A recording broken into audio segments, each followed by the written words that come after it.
Another very persistent myth in the Monster Hunter community is the idea that adding defense to your build is not going to help you in the long run, and in fact may hurt you and prevent you from learning how to play the game and enjoying it to its fullest.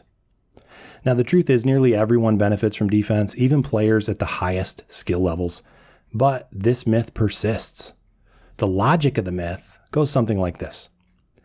You only have a limited number of skill points that you can fit into any one particular build, so any skill points invested in defensive armor skills would be better spent investing in offensive armor skills so that you can do more damage. Again, common sense rears its ugly head. It sounds pretty straightforward on its face, but there are two fallacies that underlie this logic and render it false. The first fallacy is that offense and defense are zero sum. What that means is every defensive skill that you add to your build requires that you must lose an equal and opposite amount of some offensive skills. And this is just patently false. When adding offensive skills to your build, every bit you add has diminishing returns. Some offensive skills will give you, say, a 20% bonus, and some will give you, say, a 3% bonus. So it gets to a point where you're adding just a little bit more attack power, trying to squeeze out every last drop. If you instead took those points and put them into defensive skills, you'd get a huge return on that investment, a bigger return than what you would get from adding those last few offensive skills.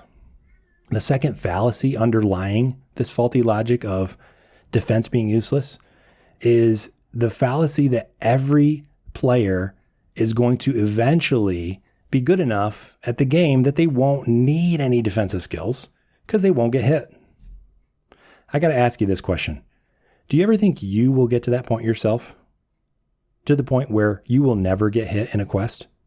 Do you even want to work toward that as a goal? No, I didn't think so. It's kind of like saying, why buy that affordable smaller house now when you can buy the mansion later on after you've become a millionaire?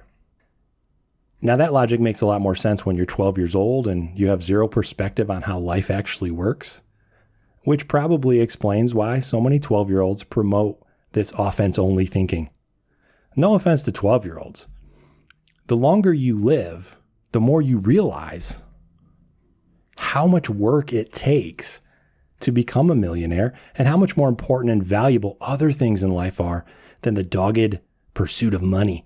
Like enjoying yourself, like enjoying time with your friends and family, like being comfortable, like not slaving away, working for someone else 16 hours a day, trying to fulfill someone else's goals rather than your own.